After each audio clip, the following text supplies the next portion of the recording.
स्वागत है railway related एक नई जानकारी के साथ।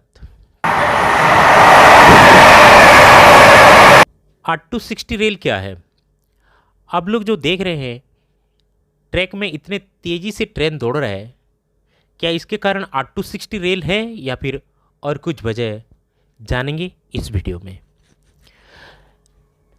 रेलवे अक्सर 90 यूटीएस नाम की एक rail grade of rail use करता है, जिसको हम यूरोपियन स्पेसिफिकेशन मानते हैं, यानी कि यूरोपियन पैमाना अनुसार ये रेल का प्रोडक्शन होता है और उसका स्टैंडर्ड लेंथ होता है 13 मीटर।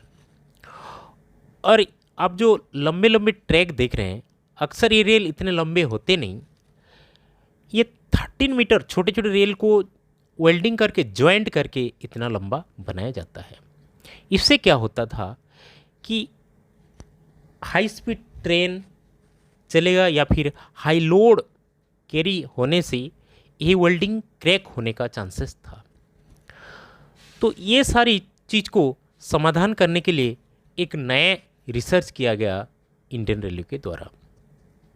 पहले तो ये सोचा गया कि ये 90 यूटीएस रेल को लंबी कर दिया जाए ताकि ज़्यादा से ज़्यादा वेल्डिंग ना हो, लेकिन ज़्यादा से ज़्यादा लंबा कर देने से अगर इसमें हार्डनेस नहीं होगा तो फिर इसमें क्रैक आ सकता है।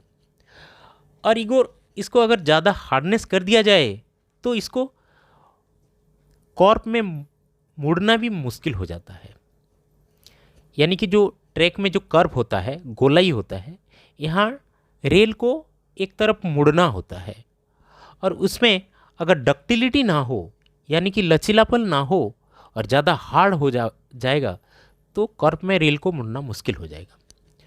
तो ये सारी समस्या को समाधान करने के लिए इंडियन रेलवे ने एक नया रिसर्च करके एक नया रेल बनाया जिसका नाम है 8-260। इसका लेंथ अक्सर 260 मीटर होता है और लोगों में अपन कंफ्यूज है कि इसका लेंथ 260 मीटर इसलिए इसका नाम 8-260 है, लेकिन ऐसा नहीं है। इसका जो हार्डनेस है ये 260 एचबी यानी कि 260 ब्रिनेल हार्डनेस है इसका हार्डनेस, तो इसीलिए इसको 8-260 रेल कहा गया। पहले देखते हैं कि अच्छे क्वालिटी का रेल क्या क्या होना चाहिए, मतलब अच्छे क्वालिटी का रेल क्या क्या गुण होना चाहिए। इसमें हार्डनेस हो, डक्टिलिटी हो, वेयर रेजिस्टेंस हो, फटिग रेजिस्टेंस हो और रेसिडुअल स्ट्रेस रेजिस्टेंस हो। तो ये पांचों गुण को पूरी करने के लिए 8-260 रेल में जो कंपोजिशन किया गया है, जो एलॉय ऐड किया गया है, इसको पहले डिस्कस करते हैं। इसमें 8-260 रेल को अक्सर वेनेडियम एलॉय रेल कहा जाता है, क्योंकि इसमें वेनेडियम 0.004% इस्तेमाल होता है। तो रेल का जो कंपोजिशन को, केमिकल कंपोजिशन को देखते हैं। स्टील में कार्बन 0.74%, क्रोमियम 0.041%, मैंगनीज 1.08% और वेनेडियम 0.004% इस्तेमाल किया जाता है।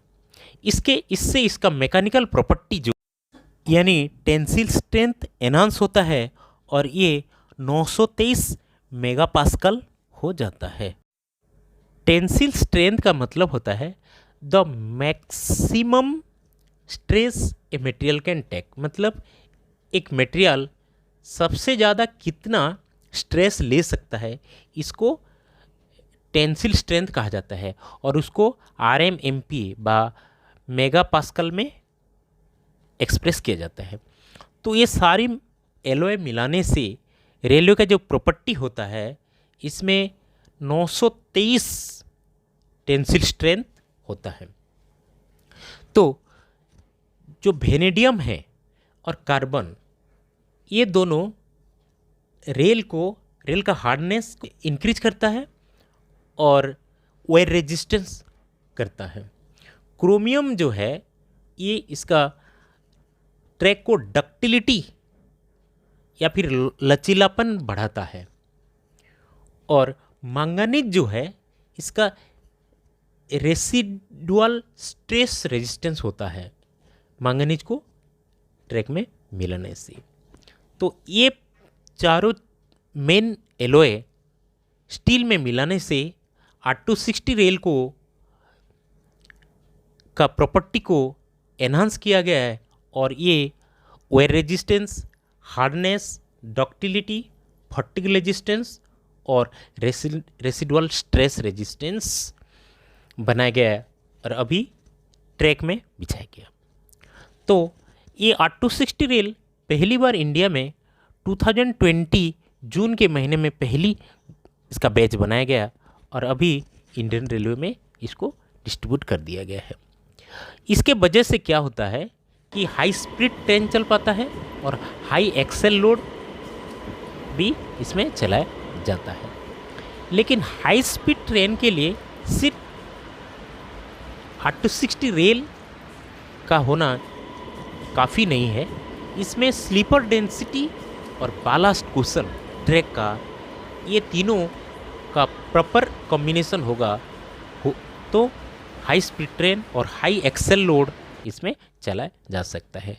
तो अभी जो स्पीड ट्रेन चल रहा है इंडिया में, ये हाई क्वालिटी रेल यानी कि R260 जैसा रेल और हाई स्लीपर डेंसिटी और एप्रोप्रिएट बालास्ट कुशन और मेंटेनेंस के लिए आज इंडिया में इतने स्पीड ट्रेन दौड़ रहा है। तो ये थी R260 रेल। अगर आपको ये जानकारी अच्छी लगे तो वीडियो को लाइक कीजिएगा, कमेंट कीजिएगा और चैनल को सब्सक्राइब कीजिएगा। नमस्कार।